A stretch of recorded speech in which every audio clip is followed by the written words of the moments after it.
There's an old Japanese saying that the garden which takes the least effort to care for is the one that was designed with the most wisdom. I think that's true for gardens, and I think it's even more true for the way you live. When I look at how most people live today, including the way I used to live, almost everything feels more complicated than it needs to be. You own too many things. You say yes to too many commitments. You follow too many people online. You chase too many goals all at once.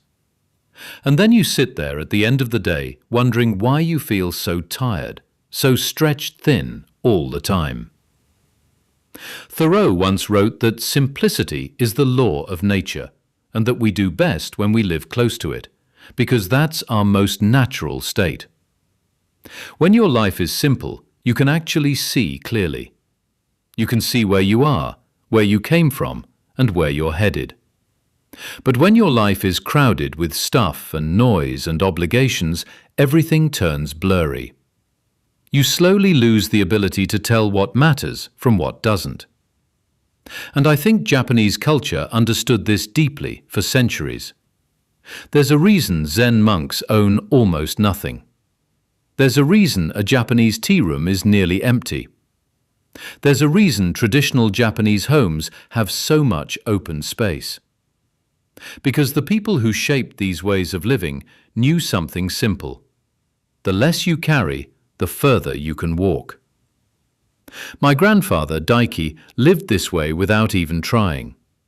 His life was incredibly simple, and he was one of the most peaceful, content people I have ever known.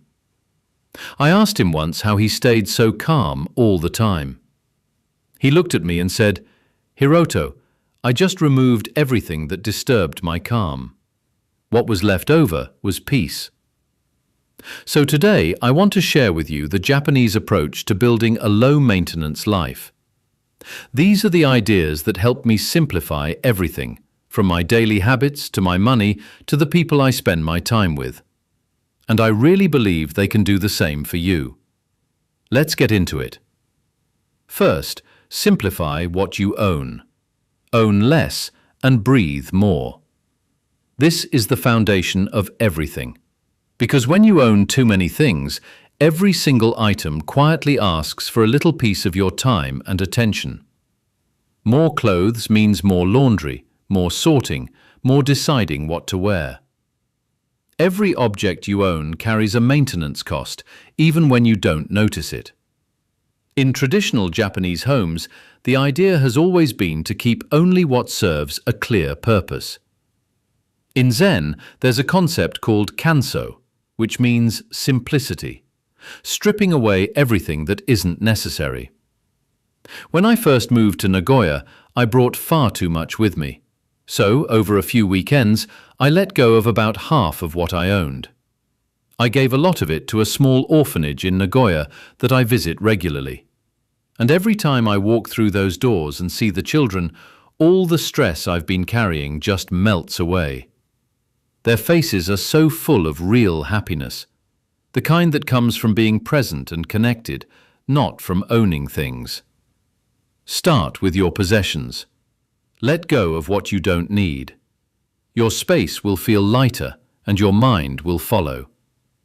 Second, simplify your daily routine and cut down on decision fatigue. Every choice you make during the day, no matter how small, burns a little of your mental energy. By evening, your brain is worn out just from making hundreds of tiny decisions. In Japan, routines and rituals have always been treasured because they take away the need to constantly decide. A tea master doesn't wake up wondering how to make tea. The process is the same every single time, and that sameness sets the mind free to just be present. I brought this into my own life with a very simple morning routine that I follow every day without thinking. I wake up, drink warm water, tidy my space for 5 minutes, make green tea, take a short walk, and then sit down to work. I wear similar clothes most days. I eat similar meals most mornings. By cutting out all those little choices, I arrive at my work with a clear, rested mind, instead of a scattered one. You can do the same. Pick a few small things and let them run on their own. Third, simplify your relationships. Choose depth over numbers. In Japan, friendships tend to be fewer but much deeper. People pour themselves into a small circle they truly trust and care about. When I was younger, I tried to be friends with everyone. I spent so much energy keeping up relationships that, honestly, didn't add much to my life. My grandfather had a very small circle of friends. He once told me, "Hiroto, a garden with 100 flowers looks beautiful from far away, but a garden with 5 flowers, the ones you tend every day, gives you real joy." So, slowly, I simplified my social life. I stopped forcing connections that left me drained, and I poured my time and energy into the people who truly matter to me. Ask yourself who those people are for you. Fourth, simplify your emotions. Stop carrying what isn't yours. So many of us haul around emotional weight that doesn't even belong to us.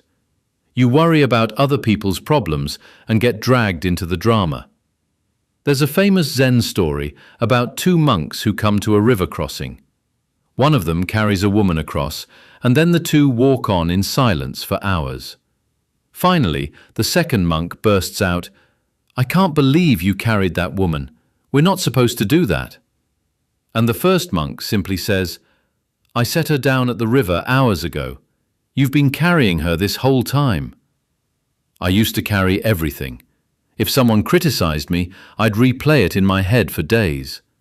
Now, when I catch myself getting pulled into emotional turmoil that isn't mine, I gently tell myself, "This is not my weight to carry," and I set it down. You can learn to set it down too. Fifth, simplify your money. Spend only on what truly matters. Financial stress is one of the heaviest things a person can carry. In Japan, there's a traditional budgeting practice called kakeibo. The idea is that before you spend on anything, you pause and ask yourself, "Do I really need this?" When I started practicing kakeibo, I saw how much money was slipping away on random impulse buys. So I made myself one very simple rule. I spend freely on the few things I deeply love, which for me is good tea, books, and visiting the orphanage in Nagoya. And I spend almost nothing on everything else. When you stop pouring money into things you don't care about, your financial life gets simpler and more joyful at the same time. Sixth, simplify your food. Eating has gotten incredibly complicated in modern life. So many diets, so many opinions that contradict each other. In Japan, the traditional approach to food has always been beautifully simple. Eat mostly whole foods. Eat a range of vegetables, fish, rice, and soup. Eat until you're about 80% full. And don't overthink it. I used to obsess over exact calories and macros, and it turned eating into a stressful math problem. I let all of that go and came back to the simple Japanese way. I cook plain meals at home, and I eat with gratitude and presence instead of anxiety and calculation. Seventh, simplify your health and your rest. In Japan, health isn't about pushing your body to the extreme. It's about consistency, gentleness, and actually listening to what your body needs.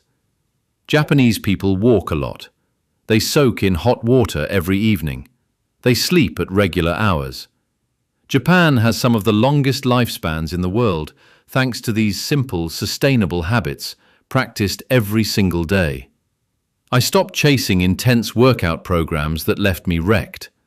Instead, I walk every morning, stretch in the evening, and treat my evening bath as a sacred ritual for my body and mind.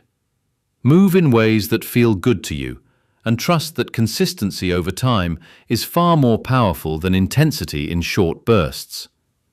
Eighth, simplify your relationship with technology.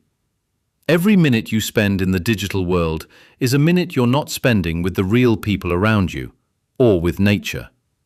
So, I started setting some very simple boundaries. I don't touch my phone for the first 30 minutes after I wake up.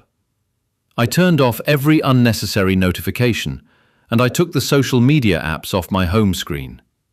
These are small changes, but they freed up so much time and mental space that I didn't even realize I'd been losing.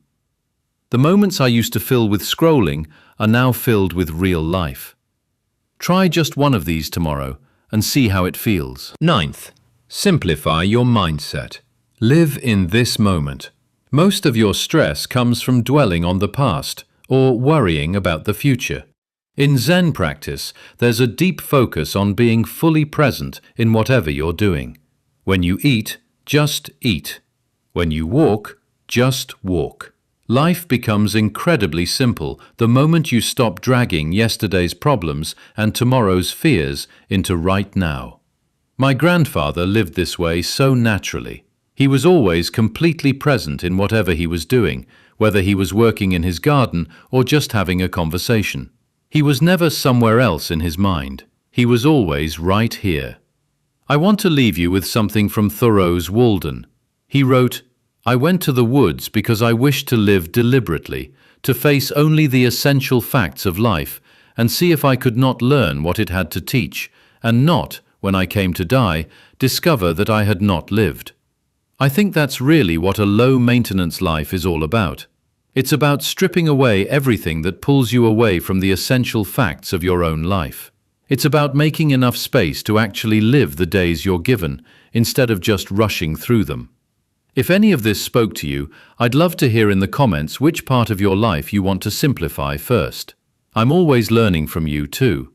Take care of your beautiful, simple life, everyone, and write in the comments, "I will live a low-maintenance life."